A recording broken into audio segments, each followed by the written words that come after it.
So one of the things that made the 13th Doctor's regeneration to the 14th Doctor so unique is the fact that her clothes also morphed as part of the regeneration, which is actually something we've seen happen in the show before, but not for about 60 years. So basically, the very first regeneration, actually, from the first Doctor to the second Doctor, from William Hartnell to Patrick Troughton, had a similar sort of thing where the Doctor's clothes also changed along with their face and with their body. So the first Doctor regenerated, wearing his clothes, and we saw the face morph, that sort of close-up, the iconic shots of the first ever regeneration effect.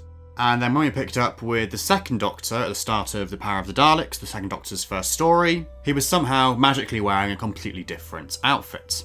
Now at the time, this was purely just for logistical reasons, really. I think that's kind of the generally accepted consensus on that. And also just because, it was the first regeneration. They were doing this for the first time. They didn't necessarily know how it was going to work. They were kind of making the rules up as they went along. And it wasn't actually until the third Doctor's regeneration that we saw the clothes remain in place for the first time, because the change from the second Doctor to the third Doctor, of course, took place off screen.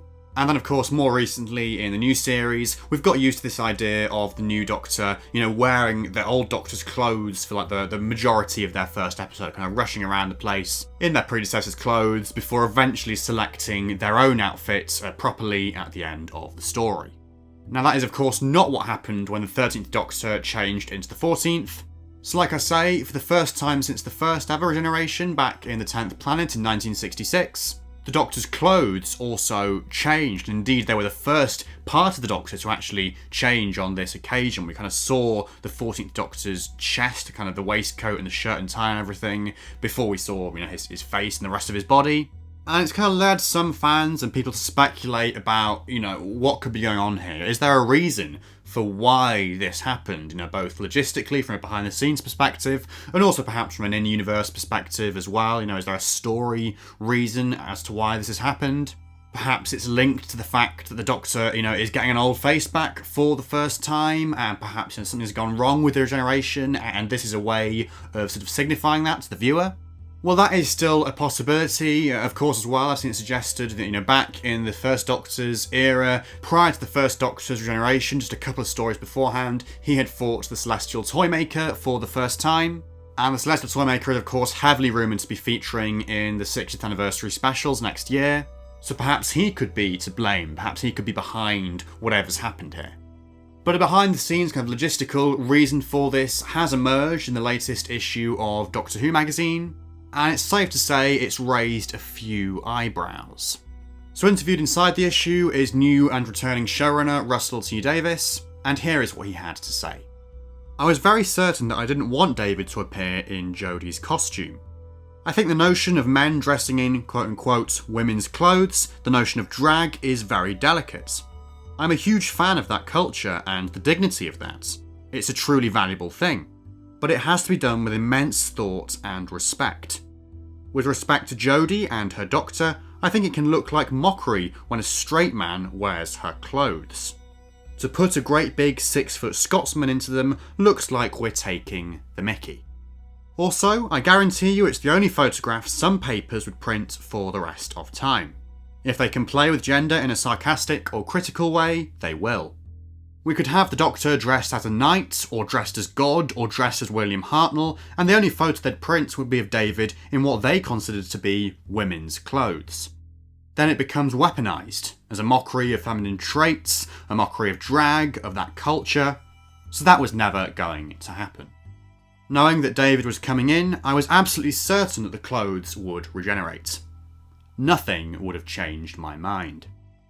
So, this kind of raised a few eyebrows online, like I say, for a variety of reasons. So namely that kind of bit about having a straight man, in Jodie's costume, that's kind of raised eyebrows because, the whole point of the 13th Doctor's costume, it's sort of meant to be genderless, and so, it shouldn't really matter, and I kind of feel that myself as well. Kind of, when I saw that quote for the first time, I kind of did think, it's not the best phrase, way of articulating that. And clearly Russell feels very strongly about this, very, very strongly, that he wouldn't have had it any other way. Nothing would have changed his mind. I do think it's a bit surprising quite how adamant he was about this. Now, obviously, I totally get the reasons he kind of gives there in terms of the tabloids making fun of stuff and weaponising it, against Doctor Who and against David, against Jodie, etc. But yeah, I mean, it's personally speaking, it wouldn't have been an issue for me. I think a lot of other people feel that same way. And obviously, this kind of uncharted territory for the show. I mean, obviously, we had the regeneration from a male Doctor into a female Doctor with Peter Capaldi and Jodie Whittaker. And the clothes didn't change there, they didn't have to be changed. Jodie just wore Peter Capaldi's outfit, full regeneration scene, and also, for the majority of the Woman Who Fell to Earth. So, while I can sort of see from a creative standpoint that, they might want to do something different with this, have it, aesthetically different, just kind of draw attention to the fact that this is a different regeneration by doing something a bit different as well. I don't really buy the idea that it could never have worked, and it was kind of this foregone conclusion that, yes, they were just going to do this, it wasn't ever up for discussion. And the other thing that people have sort of said about this as well, due to the slightly clumsy way that it's worded, let's be honest, about straight men not being able to wear Jodie's clothes and about it being like a mockery or whatever. Clearly he's talking about David there, he's talking about the 14th Doctor and just in one particular scenario. But the way that it's phrased kind of, makes it appear like, cosplayers, for instance, can't wear Jodie's clothes, like male cosplayers, straight male cosplayers, whatever. I don't think Russell believes that. I don't think he would, intentionally say that. I don't think there's any kind of bad faith here. But yeah, it does kind of read in that way, sadly. So what can you do? I mean, it's not a great way of putting it, really. I kind of get some of the things he's going for there, about drag and drag culture and stuff, and not wanting to kind of muddy the waters there, and about wanting to get that right, and not just kind of, do something for the sake of doing it or whatever, unless it was, properly honouring all that kind of stuff. And I'm not an expert on all that kind of stuff myself, so, what do I know? But, yeah, personally speaking, just as a Doctor Who fan, it's not something that would have bothered me. It's something which I would have, if anything, kind of found more natural than what we ended up with.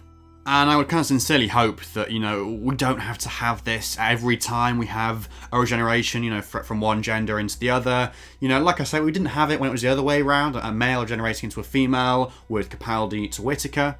And of course, at some point in the future, we're bound to have another female Doctor, more female Doctors, and more of these kind of transitions again, where it's a male to female to male, whatever. And yeah, I don't buy the reasoning there, to be honest. I don't think that every time that happens again in the future, we need to go through this. We need to have the clothes changing as well. I can see it's a delicate subject, a sensitive subject for a lot of people on both sides of the argument, so I do respect that. And, that is a decision that they've taken here at the end of the day. Gotta respect that, I guess. But, yeah, I don't think it should be a hard and fast rule going forward for the show, for future writers and showrunners. Personally, if it was me doing it, I wouldn't kind of stick to that myself. I wouldn't kind of see the need to do that. So, it is a difficult one. It's a controversial one. Lots of people are going to be arguing both sides of this. And, yeah, I will admit that, when I saw this quote for the first time, I did kind of raise an eyebrow about the way it was worded and what the argument was there. And it's not something that I personally kind of maybe see eye to eye with. I know a lot of people share that opinion themselves as well. But do let me know your thoughts on all this down in the comments below, whether you think the 14th Doctor should have just continued wearing the 13th Doctor's outfit after the regeneration, or not, whether you think they went with the right decision in the end and made the right call there, both for in-story and universe reasons, and also logistical reasons as well. And if you're interested in the behind-the-scenes side of the regeneration and the differences, between the script and how it ended up on screen, do go and check out the video I made the other day if you haven't already. If you have enjoyed this video, please do leave a like and subscribe for more stuff like this in the future. And if you'd like to go one step further in supporting the channel, the link to my Patreon page is in the video description. But otherwise, until the next one, thank you so much for watching, and goodbye for now.